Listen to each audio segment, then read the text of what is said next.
good evening. Hello. So in this video we're going to go in detail through drop bags and the crew. So our agenda items are to go through a full list of items that we think we might want in one or more drop bags, to go through the list of checkpoints and where they are located on the course and which ones allow drop bags. Then to go through our estimated timings for reaching each of those drop bags and considerations around that on what you might want in your drop bag if you're reaching it during the day or during at night or during night time. And then the types of drop bags that we will use. So for example, a rucksack or a dry bag, go through some examples of those. And then finally, a list of items that our crew will have in the car in case we need access to that during the race. So what I'm going to go through is categories of items for your drop bag. So I want my drop bags to be organised. I want to know that I've got things packed together in categories so that they're easy to find. But you might not want to do it like that. You might just want to throw everything in a drop bag.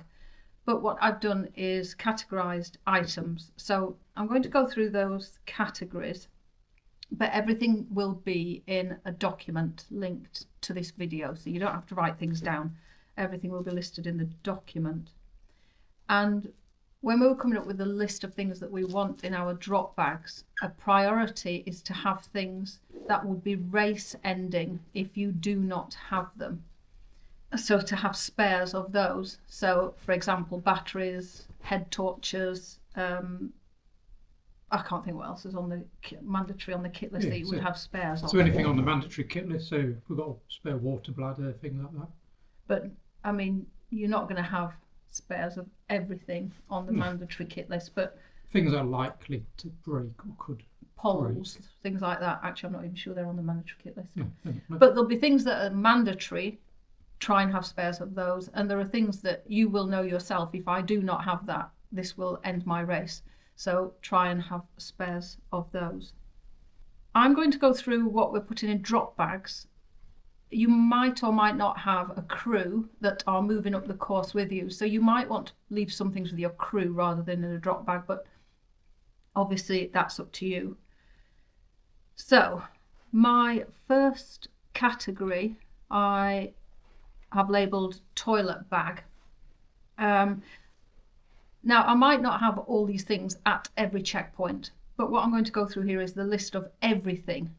And then we have gone through and worked out what we want in each drop bag. So some things we need multiple of. So first thing in my toilet bag is wet wipes. I'm going to have those in every drop bag just because it will make me feel a lot better to wipe my face. So in my toilet bag, wet wipes, and then as appropriate, either period products or bladder leak products. Then toothpaste, toothbrush, a small towel, Vaseline or your anti-chafe cream, soap, shower gel and deodorant. So as I say, I'm not having all those in all drop bags, but we'll put in the list where we're having them. The second category is food and drink. I'm not going to go through what food and drink I'm putting in. You'll know what you want, but obviously you want food and drink in your drop bags. Then medication is quite a long list. And the things in my list, caffeine tablets, cystitis tablets, which I've mentioned before, because on long races, well, particularly the ladies might find that they get cystitis because of the dehydration. Paracetamol, Voltarol, Cocodamol, ginger chews I use for nausea, to try and prevent nausea, but anything that you need to prevent nausea. Plasters, and then I've got some biofreeze spray as well. And then a kind of a subcategory would be your foot care items, which I would have in a separate little box. So you've got your bandage or gauze, your K-tape, needles, antiseptic cream, and a nail kit. By the way, if there's anything you think we're missing, please put in the comments. Let us know anything that you're going to put in your drop bag that we haven't mentioned. Then my third category, I stole this title from Hannah Rickman, who did the spine race. She calls it checkpoint and chill. So these are things that are not for taking on the course, they're for using at the checkpoint just to make your stay at the checkpoint a little more comfortable. So a massage gun, or a roller, a mini roller, or a tennis ball. Then emergency blanket or warm jacket. If you're going to be staying there a while and you're wet, you might just want to have a warm jacket to wear in the checkpoint, but not taking it on the course with you. Something for your feet, so Crocs or slippers. I imagine the floors could get wet if it's raining. And then if you're at a checkpoint where you're sleeping, you need your sleeping mat, sleeping bag, and earplugs and eye mask. Possibly a small pillow as well, actually.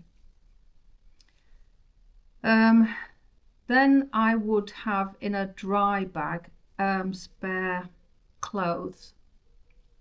Now, some of these you might not have spares of. So, for example, waterproof jacket, waterproof trousers, you'll be carrying those, but if possible, have some spares. You might rip them, you might lose them, they might fall out of your bag, and they would be race ending. And then spare socks with talcum powder, you said? Yeah, so I just put a little bit of talcum powder in a little bag just inside the socks. Okay. If you want to put that on, or if you have lube for your feet or whatever, so just if that's in with the socks, it's just handy to have it together. And then literally I will have spares of every item of clothing, I think, in probably every drop bag. So underwear, base layer, mid layer, leggings or shorts depending on the weather, gloves, hat, buff, and then I will have shoes, spare shoes in some of the drop bags, but I don't have enough pairs of shoes to put one pair in every drop bag, so I'm going to have to decide which shoes go where. And then a good tip from Hannah Rickman was to also have in your drop bag a bag where you can put in all your dirty or wet clothes and shoes that you take off and replace, so that they're not just floating around in your drop bag making everything wet and smelly. And then the category of other kit or spares and repairs. So if possible, if you've got this, a spare head torch, spare light, red light for the back of your bag, spare batteries. I will be taking one spare pole because I've got one full set, one full pair, and one pair that I broke one pole. So I'm just going to take one spare pole. I'll take spare charging cables in case I lose them or they break. If possible, a spare power bank. I don't have that, but if you've got that, you might want to take that. It means then if you've got a spare power bank that you can have in your drop bag, when you're at the checkpoint, you don't have to find your power bank out of your rucksack. You can just use the one that's in your drop bag. It would be a lot easier. Yeah, and you then may put also it back in. So a USB plug-in, but then there tends to be high demand for the sockets at checkpoints. Depends if they have multi-way adapters out. I've seen people fighting over sockets to plug things in, so always be self-sufficient if you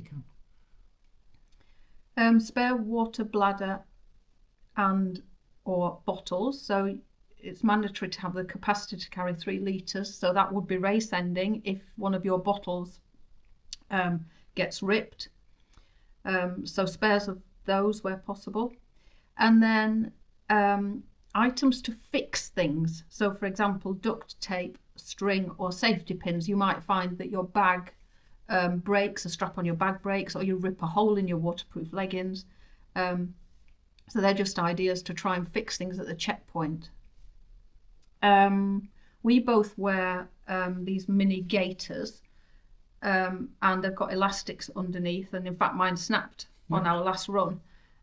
So spare gaiter elastics as well. And then an item we just realised, spare glasses. We both wear glasses, and I'm going to bring some spare ones in case I fall over and smash the ones that are in my bag, which is highly likely. Loads of pairs of old glasses, which I'm sure anybody who wears glasses has. So yeah, just stick a pair of those old ones in the drop bag. And then my final thing to put in each drop bag is going to be something to make me smile or motivate me. And I mean, I know some people, they take maybe something from home that their child's given them, or what we're going to have in each drop bag is an inspirational quote or two. What we haven't said is we're going to have a checklist in each drop bag. Yeah. So we can share this as well. So we've got the little checklist. So basically how far the checkpoint is, how far to the next one, things to do at the checkpoint. So even if there's no drop bag, just a little reminder of what to do. And then if there is a drop bag, what we've got in it. So the key things in it, and then what to do with those.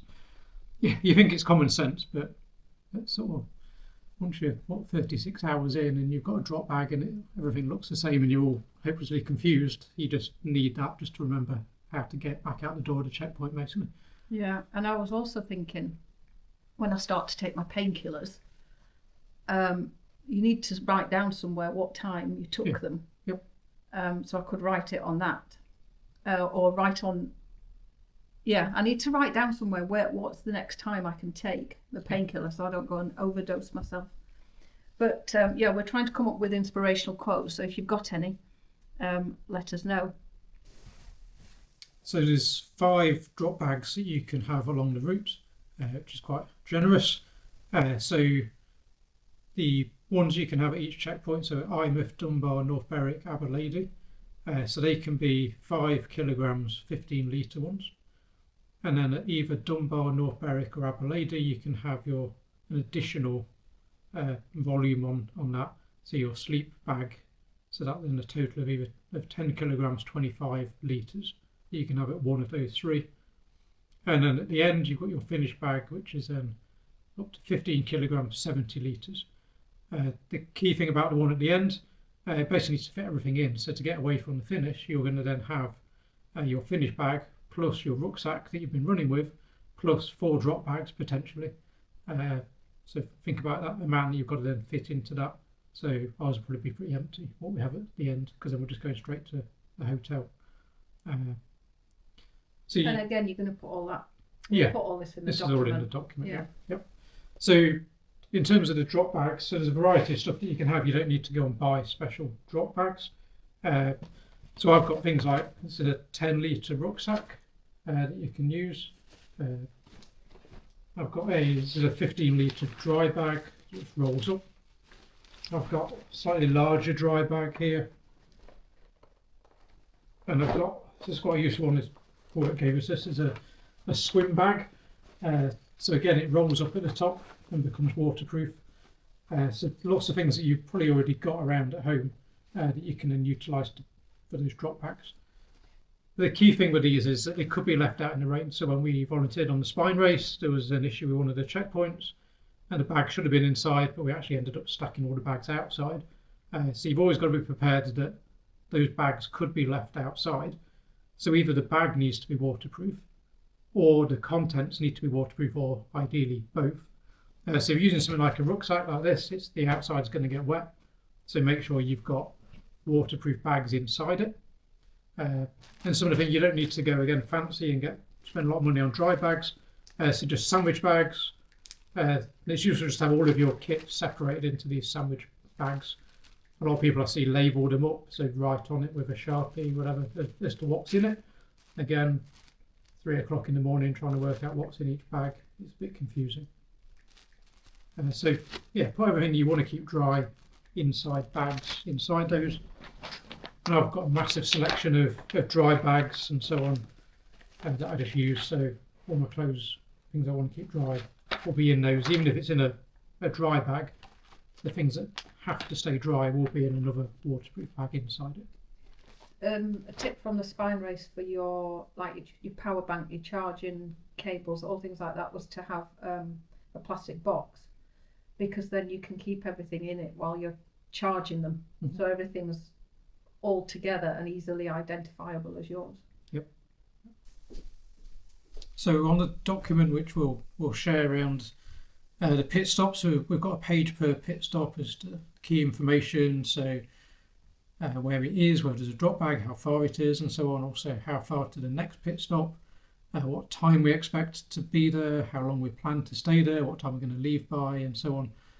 Things to do at the pit stop, and also if there's a drop bag, what reminder of the key things that are in it. So one of the things we found important is to work out roughly what time you're going to be at each pit stop. And obviously this is quite a guess, unless you're sort of a seasoned runner and you know exactly how long it's going to take you and so on. But try and think through what time you're going to be at each of those places. And that will then govern basically how long you need to survive on the supplies that were in that drop bag or that you started with, but also what you then need in the drop bag at that checkpoint. So what's coming up, how long it's going to last you for, what time of day it's going to last you for. Also look the day before, check the weather forecast. Because it's only a forecast, but it will give you an idea if, say, the first day is going to be boiling hot, but then by the second day it's going to actually chucking it down with rain, then you're probably going to want to prioritise putting spare waterproofs into drop bags on the second day. Because although waterproofs are good, they're going to keep you dry, they will wet through eventually. So it's always good to have a change of waterproofs. So just to go through what we've got, so Eyemouth, which is the first one, so we're planning on being there around sort of 5 o'clock in the evening. So by that point, the sun will be starting to go down a bit, might be starting to cool off a bit. And to get through to the next place where we've got a drop bag, which is up at Dunbar, then we've got to get all the way through the night. So we're not expecting to get to Dunbar until early hours of the morning, possibly up to sort of 7 o'clock in the morning. So we're going to want to put things in our drop bag like extra warm layers that we can change into, perhaps warm layers that we can then swap out in our main rucksack. So we've got spares of those, more spare sort of leggings, that kind of stuff in there. Also think like how many pairs of socks do you need? So if you want to change your socks at each checkpoint, you don't get a drop bag at every checkpoint. So things like Eyemouth, so I've said I want to put 2 pairs of socks in that drop bag that I'm going to then take with me. One pair will be for Eyemouth, the other pair is then for Coburn's Path checkpoint, which is no drop bag, but it's an indoor checkpoint. We're going to stop there a while. I might want to change my socks that have been over St. Head. A lot of grass up there and so on, could end up getting wet feet there. So just thinking through those kind of things. Also, I might want to put in spare waterproofs and so on. It's a third of the way through. So waterproof jacket, trousers, spares of those, especially for the overnight section. That's when you're likely to get cold. So extra layers like that to keep you warm. You don't want to be going through the night with soaking wet waterproofs. So the next one we're going to do is, so Dunbar. This will probably be where we do our sleep. So this will probably be our extra large sleep bag that goes in there. So other things that we'll put in there, things like a little towel, so it's like a little microfiber towel, really small, shower gel, things like that, just to go into that one. You also then, as well as the sleeping, then you're preparing for the next day. So again, look at the weather forecast, see what the second day is likely to be like. So we're going to be at Dunbar, hopefully in the early hours of the morning. So we want to make sure we've got things in there like spare sun stuff, so sun cream, sun hat, things like that, preparing for that second day. Then the checkpoints come, you get then a couple more in quick succession, so you don't need to carry too much between those. So you'll be a bit lighter between those within the mandatory kit. So you've got North Berwick, we're planning on being there hopefully around midday on the Sunday. So we don't need too much for that one. I'm going to change into my road shoes at North Berwick. So make sure I've got my road shoes and then my elastic for my gaiters, because on my trail shoes it fastens with Velcro. But on my road shoes I need to put a little bit of elastic underneath. So just little things like that, thinking through the fine details. What do I need in each bag? And then Aberlady, where you get the final bag. So we're planning on being there again, so in the evening on the Sunday. So it's thinking again about what do I need to get me to the end. It's going to be cooling off. You're going to be really tired. You're going to feel cold. So I'll probably put a down jacket in there. So that'll then be essentially my mid layer will be a much thicker down jacket that I can then put on when I get cold on the final section. So those, the key things to look for. So what time do you expect to be at those checkpoints? What do you think the weather is going to be like in each of those sections? And then tailor what you put. So now we're going to talk about what our crew will have. So for us, it's basically my husband and the dog in a car. And we told him we won't need him for the first 24 hours, but after Dunbar is when we need him to be on call and ready to meet us if we need him. So what we're planning for him to have in the car to help us would be a gas stove and some water and milk and tea bags and cups so that we can have cups of tea. And also he'll have food in there, and I think one of the things he'll have in there is pot noodles, so then he needs to be able to heat up the water for the pot noodles. Then there's some things that we've already mentioned, having spares in the drop bags. But for us, we're going to leave these things in the car so that we can have them in an emergency. For example, spare poles, spare shoes, and the massage gun. We've only got one massage gun, so I don't really want to put that in a drop bag and then not have access to it if I really need it. Sorry, the dog wants to be part of this video. Also, we might want to have a quick nap in the car. So we're going to have sleeping bags, blankets, pillows, earplugs, eye mask. A dog. And then apart from food and drink, extra items of food and drink, I think that's it. Yeah. For the crew. Yep. So we know there's a lot of information to take on board around these drop bags, locations, everything else. So we have put together a document with all the information that we're going to go through in this video. The link to it is down in the description. So please open it up and have a look through that document. And if you have any comments at the end of watching all of this, anything you think we've missed or anything you think we've got wrong, please let us know in the comments. Or any ideas, tips that you've got as well, please share those. Yeah. It's just a little clarification on something on the earlier video about the kit. So there's been a discussion on Facebook about sort of the emergency rations and so on. So we had misread that in terms of we didn't realise that was emergency rations. We thought it's just you've got to leave the checkpoint with at least 1,000 calories. Obviously, that's in addition to what you're going to eat. You've got to arrive at the next checkpoint with 1,000 calories as well at all points. So the discussion on Facebook was around how can you get the sort of the most number of calories into the smallest possible space. It was interesting. I went through and worked out all the calories in everything. And although you think things like gels and stuff must be really high calories, they're actually not. They're quite low, like 114 in the gel that I had. Higher carbs in those, but the requirement is fewer calories. So somebody suggested, so these flapjacks, so they were 39p, I believe, at B&M Bargains. So 120 grams each, and each one gives you more than 500 calories. So 2 of those would be your emergency rations. I also sampled these. I thought they're going to be disgusting. It's like, how can you get like a 39p flapjack in comparison to you might pay like £4 for one of these sport flapjacks that has the same or even less number of calories. They're actually really nice. So I actually went back to B&M Bargains and got a few more of those. And it's probably going to be sort of one of my main fuels as I go along eating on the trail. But one of the things working out how many calories do you need between the checkpoints will also factor into what do you need to put in your drop bags, so those extra snacks that you need, and which ones are you going to take with you, restock your bag onto the next section. So I went through, worked out a lot of the calories in things, worked out the how many calories I need. We're going to be fairly slowish, so we're looking at 6 kilometers an hour to start with, dropping down to 5 and then 4. So it's not high intensity. So it's more the calories and the carbs that we're interested in. So then working out how to get those in proper food, so not relying on gels and things like that. So it's interesting, you can work out that sort of yourself. I can share in the document my calculations on that.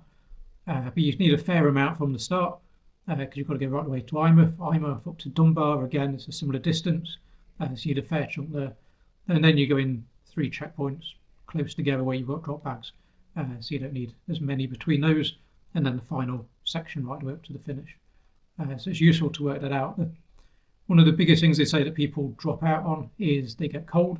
One of the main reasons that people get cold is that they haven't had enough energy. So it's really important. You might not feel hungry because you might be eating sort of every 30 minutes. So your stomach isn't telling you that you're hungry, but you're just slowly diminishing the reserves that you've got in your body. So it's really important that you keep an eye on that calorie intake and sort of try and eat more than you think you're going to, so that you don't run out of energy, get cold, and then crash. So it's really important to fuel up as much as you can at a checkpoint. So I reckon that the fuel that you take on there will suffice you for an hour of activity. Also then take something from the checkpoint as you're leaving the checkpoint, and that will then give you another 30 minutes after that. So all of those little things mean that you can basically be an hour and a half into a section before you need to start using up the food that you've brought along, either that you're carrying or you've taken out of your drop bag. And here we have Jessica helping with the video.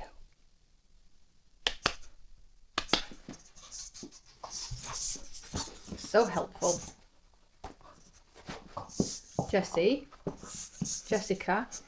what are you going to take in your drop bag? Get frisbee. Where's frisbee? You're going to take frisbee. Go and get it. Go find frisbee. Find frisbee. It's not in there, is it? Go find frisbee. Where's frisbee? Think about it. Oh, it's not frisbee. Go find frisbee. It's out there. Go find it. Find frisbee. Go find it.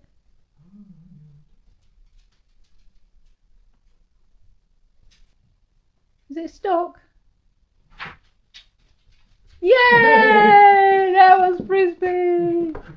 Jess's drop bag. Is that your drop bag item? Is it under 15 litres and 5 kilograms? Oh, don't care.